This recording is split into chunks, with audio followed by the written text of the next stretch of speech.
Hello, Mr. Woodard here, and I'm going to take us home. Shouldn't be more than about 10 minutes, and we'll be done with this unit. We're going to finish talking about personality, which is the name of this unit, and traits.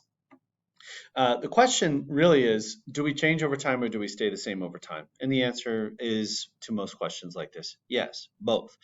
We do change over time, but when we study personality, what we're looking at is, and we've talked about stages, we change over time, but is there something inside of us that stays the same? I would hate to think that we just radically change and we don't have any consistency. So this is the study of how do we find a consistent core inside of us that doesn't really change. It might improve a little, or get stronger, get a little weaker, but can we find something that stays the same and tells us about ourselves? And this is called trait theory. There are traits that guide us. There are traits that we have. I mean, some of us are shy, some of us are outgoing. Those are traits. And I mean, you can even think of that. I don't know if you would say that somebody will radically alter that. Some people will, but most people, if they're shy, they kind of stay shy their whole lives. If they're outgoing, they kind of stay outgoing their whole lives. So that's what we're talking about trait theory. The big one that I want to talk about with trait theory, there's one called the Myers-Briggs that's really not scientific. The more you study, that's where you get the four letters, INFJ, ENTP, all those other things. There's not a lot of science behind that. This one is a little, well, it's actually a lot more scientific. It's called the Big Five. And there's an acronym, well, there are two acronyms for this. It's either CANOE, CANOE, or OCEAN.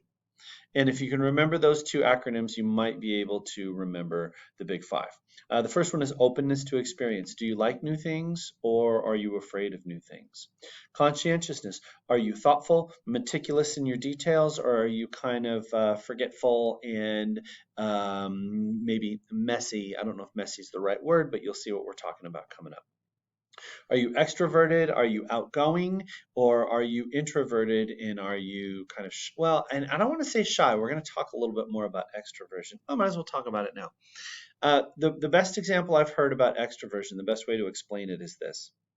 If you're extroverted, being around other people makes, you power up. You feel more energized the more you're around other people. If you're an introvert, you might be friendly, but being around other people, your tank lowers, lowers, lowers, and at some point you're going to need to walk away from that and say, I need to recharge my batteries. So it's not necessarily somebody who's introverted can be very friendly, but they also really need time alone and to recharge. That's a way that I've heard people talk about it. Agreeableness.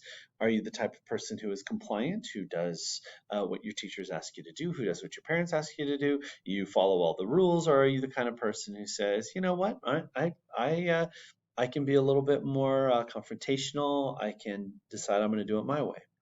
And then the last one is neuroticism. Neuroticism predicts a lot of things in your life. Are you nervous? That's where we get neuroticism. They both mean nerve, nervous, nerve, neuro, nerve. So are you kind of the nervous person? Do you get kind of anxious, or are you very chill and relaxed? So those are the big five traits. Let's take a look. Openness to experience. I don't need to talk too much about that because I already did that. What I'm going to do is if you want to write these down, you probably should pause for these. You can kind of look at these. Maybe I'll just talk about these and you can look at the rest. So, are you curious? Are you the type of person who seeks out new experiences? Or are you cautious, the kind of person who doesn't seek out new experiences? Conscientiousness. Are you efficient and organized? You would be high in conscientiousness. Or are you easygoing and kind of careless? That would be low in conscientiousness. There's a lot to be said for high in conscientiousness. People tend to get good grades because they're efficient and organized. People who are, I had them out of order. And this is Ocean, again, OCEAN. Are you outgoing and energetic or solitary and reserved? And again, I don't really love that because you can be outgoing to a certain extent if you're introverted, but it takes energy away from you when you do that. Agreeableness. Are you cooperative or are you suspicious? Do you work with other people or are you kind of antagonistic? Do you like to get along or do you like to stir the pot? That's agreeableness. And then the last one, are you sensitive and nervous? Are you feelings easily hurt, things like that? Or are you secure and confident? And you would be the opposite of neurotic. You would be, and I'm not saying that the opposite of neurotic is confident, but neurotic people worry. They get nervous. They're sensitive. If we have time, I really want to do a big five in class so you can kind of gauge for yourself. Actually, I want to go away from this. I do want to say that knowing about the big five, there's a lot of scientific basis behind this, and knowing your big five traits correlates to a lot of different things that really that's a whole other lecture. But big five is pretty important to know, and it's scientifically validated. And then let's kind of just summarize what we know from this whole unit. We could say, does personality arise from learned behavior? That's behavioral. That's Skinner, what we were talking about in our last unit. Um, is who we are learned? That would be behavioral. Or, and Bandura, Bobo Bandura, remember the doll where he was beaten up on him? Do we learn our behavior or is it traits? Um, and I'm going to go back here for a second. Sorry, I'm a little disorganized for a second.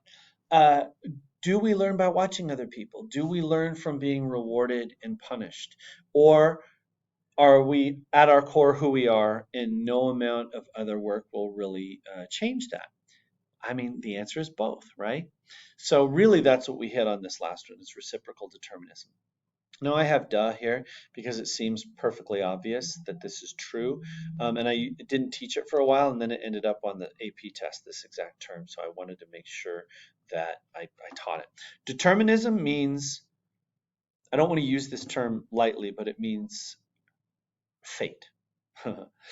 how how is your life determined? And reciprocal determinism means how is your life determined? It's a reciprocal relationship. This affects that, and that affects this. So, are we determined by our personality? No. Are we determined by our environment? No. Are we determined by our genes? No. Are we determined by all of them in a mutual relationship? Yes. That is reciprocal determinism, saying that there's no one answer, that all three of them interact in both directions to determine who we are. So we have trait theory, we have genetics, we have behaviorism. All of that goes into determining who we are.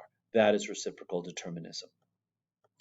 So let's just end on this slide. I believe this is the last slide. Let me just check and make sure it is. Okay. I want to talk about the difference between self-efficacy, self-concept, and self-esteem. I thought in previous years that people understood those, and I found that they didn't. So I want to say that self-efficacy means I believe that I can do something. If you have self-efficacy, if a test is coming up, you would say, I believe that I can do well on this test. Not that I will, but that I can. Do you see the difference? The idea that I have the power within myself, internal locus of control, that is self-efficacy. Self-concept is simply, who am I? You can have a low self-concept, a bad self-concept, a high self-concept. The question is, who am I? And then self-esteem is, do I feel worthy? Do you see there's a difference, and there's a slight difference. And really the big one that I want to tell the difference is self-efficacy and self-esteem. If you feel self-efficacy, you can have low self-esteem, but have high self-efficacy. Let's say, I know I could do well on this test if I wanted to, but I didn't study. So I failed all my classes and dropped out of high school, and now I'm penniless and insane trying to play a phonograph record with a peanut. So you would have low self-esteem, but you would say to yourself, I could definitely do well if I wanted to.